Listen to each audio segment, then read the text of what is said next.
أعوذ بالله من الشيطان الرجيم بسم الله الرحمن الرحيم قل من حرم زينة الله التي أخرج لعباده والطيبات من الرزق۔ اے محبوب صلی اللہ تعالی علیہ وبارک وسلم، آپ ارشاد فرما دیجئے کہ کس نے حرام کی ہے اللہ کی وہ زینت جو اس نے اپنے بندوں کے لیے نکالی ہے، کہ اللہ نے جس زینت کو حلال قرار دیا ہے اور بندوں کو اختیار کرنے کا حکم دیا ہے، اجازت دی ہے، اس کو کس نے حرام کیا ہے، چاہے وہ لباس ہو یا اور سامان زینت ہو، اس کو کس نے حرام کیا ہے۔ وَالطَّيِّبَاتِ مِنَ الرِّزْقِ، اور پاکیزہ رزق جو اس نے اپنے بندوں کے لیے نکالا ہے، اور کھانے پینے کی لذیذ چیزیں، اس کو کس نے حرام کیا ہے جن کو تم حرام سمجھتے ہو۔ آیت اپنے عموم پر ہے، ہر کھانے کی چیز اس میں داخل ہے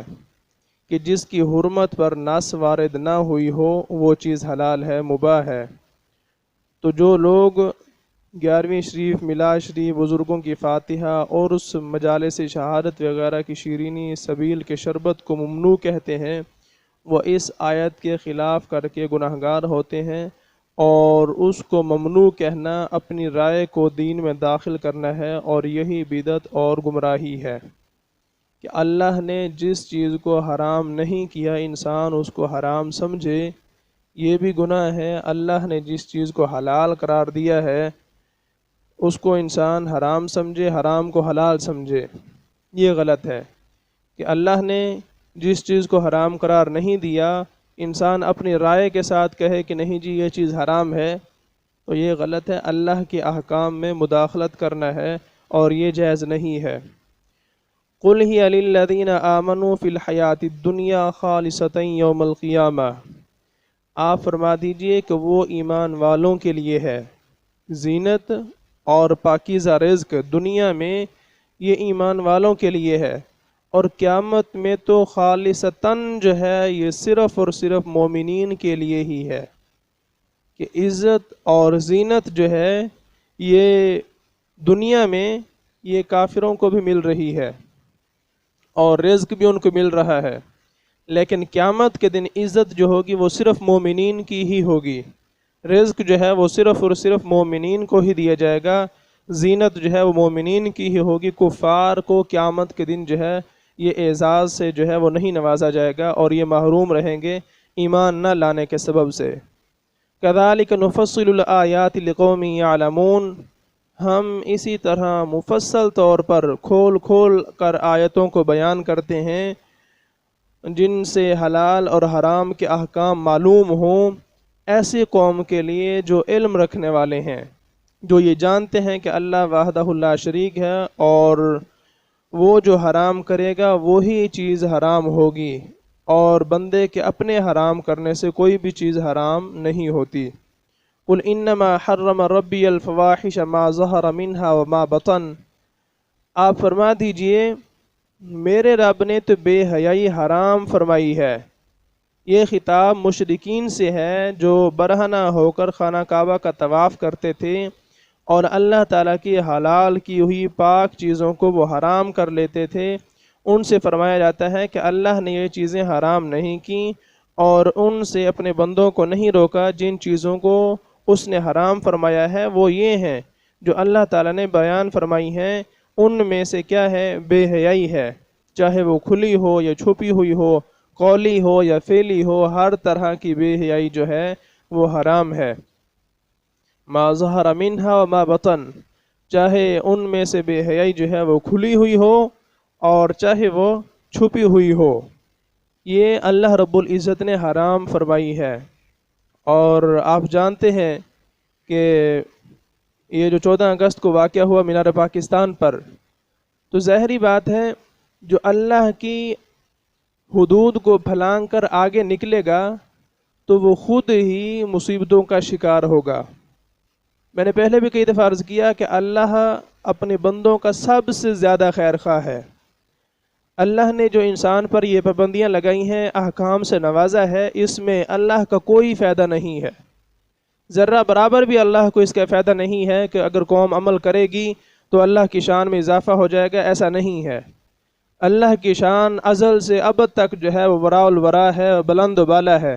اللہ کسی کا محتاج نہیں ہے اور نہ اس کو ہمارے اعمال کی ضرورت ہے۔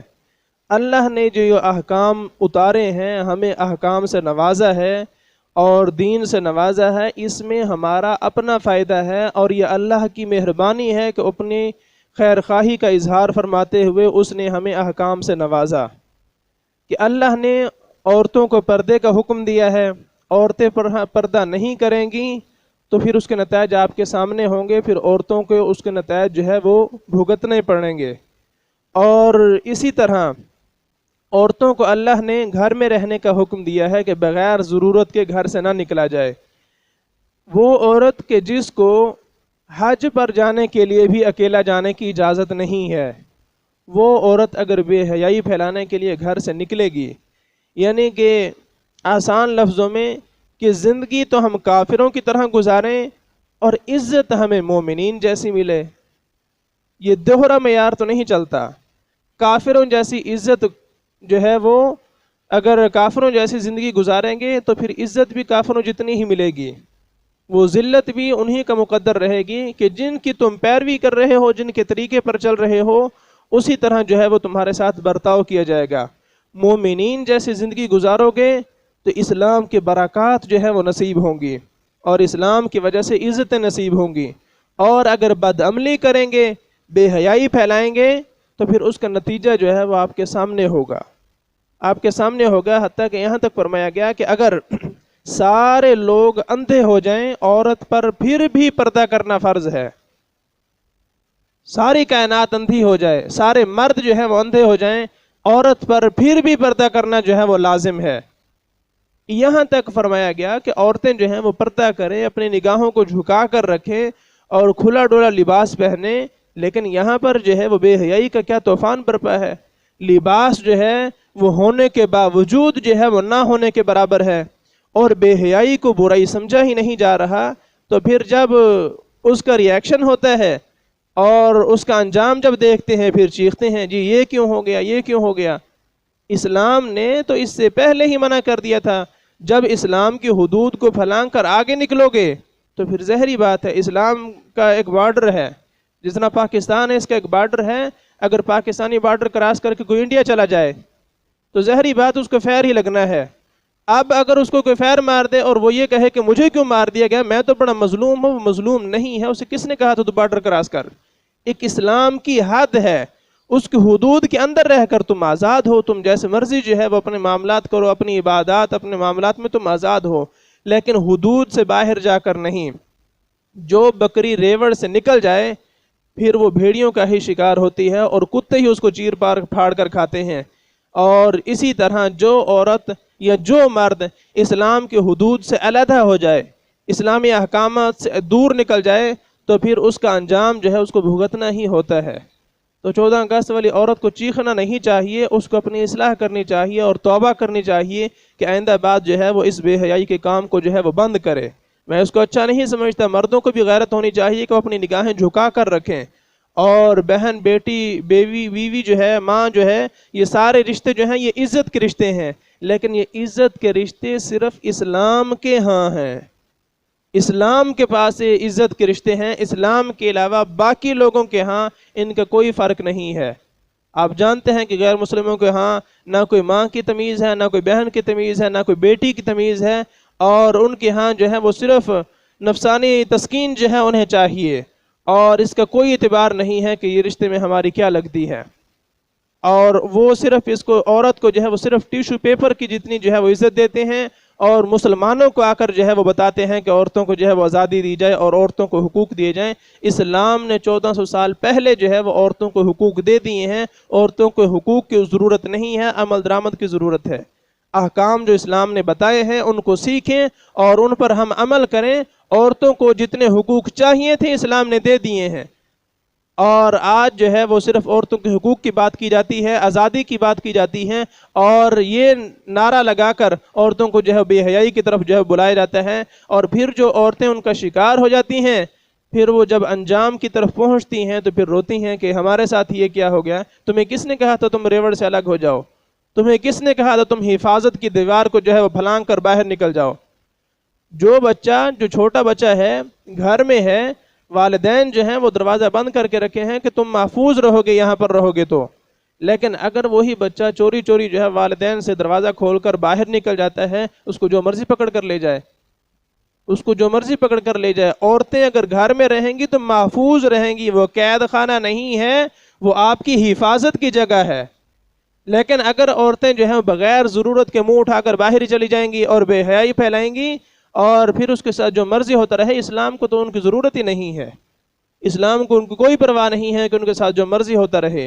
تو اس وجہ سے فرمایا کہ اللہ نے بے حیائی کو ہر صورت میں حرام کیا ہے، چاہے وہ ظاہری ہو چاہے وہ چھپی ہوئی ہو، اور گناہ کو بھی اللہ نے حرام قرار دیا ہے۔ والبغی، اور سرکشی اور زیادتی کو بھی اللہ نے جو ہے وہ حرام قرار دیا ہے۔ بغیر الحق، نہ حق زیادتی جو ہے یہ جائز نہیں ہے، نہ حق زیادتی۔ نہ حق زیادتی کا کیا مطلب ہے کہ ایک تو ہے کہ کسی نے آپ پر ظلم کیا ہے، آپ اس کا بدلہ لے رہے ہیں، یہ زیادتی نہیں ہے۔ جتنا اس نے ظلم کیا ہے آپ اس کے برابر ظلم کر سکتے ہیں، معاف کر دیں، اچھی بات ہے، اور اگر اپنا بدلہ لینا چاہیں تو یہ زیادتی نہیں ہے۔ اور ایک یہ ہے کہ اس نے آپ کو کچھ نہیں کہا لیکن پھر بھی آپ اس کے ساتھ زیادتی کر رہے ہیں، یہ ناحق زیادتی ہے، اور اسلام نے اس سے جو ہے وہ منع کیا ہے اور یہ حرام ہے۔ وَأَن تُشْرِكُوا بِاللَّهِ مَا لَمْ يُنَزِّلْ بِهِ سُلْطَانًا، اور یہ بھی اللہ نے حرام کیا ہے کہ تم اللہ کا شریک ٹھہراؤ، حالانکہ شرک پر اس نے کسی قسم کی کوئی دلیل اور سند جو ہے وہ نازل نہیں کی۔ کوئی دلیل ہی نہیں ہے مشرکین کے پاس کہ اللہ نے کہا ہو کہ تم شرک جو ہے وہ کرو، کسی قسم کی کوئی سند نہیں ہے، کوئی دلیل نہیں ہے، اور اللہ نے ایسی کوئی دلیل اور سند نازل نہیں کی۔ وَأَن تَقُولُوا عَلَى اللَّهِ مَا لَا تَعْلَمُونَ، اور اللہ نے یہ بھی حرام کیا ہے کہ تم اللہ پر وہ بات کہو جس کا تمہیں علم ہی نہیں ہے، جس کا تم علم ہی نہیں رکھتے، تم ایسی باتیں جو ہیں وہ اللہ کے بارے میں کہو۔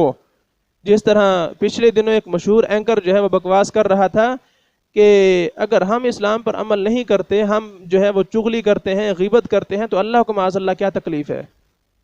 اتنی بھی بے حیائی ہوتی ہے کہ اللہ کے بارے میں ایسی بکواسات کرنا کہ جس کے بارے میں تمہیں خبر ہی نہیں ہے کہ تم کیا بک رہے ہو۔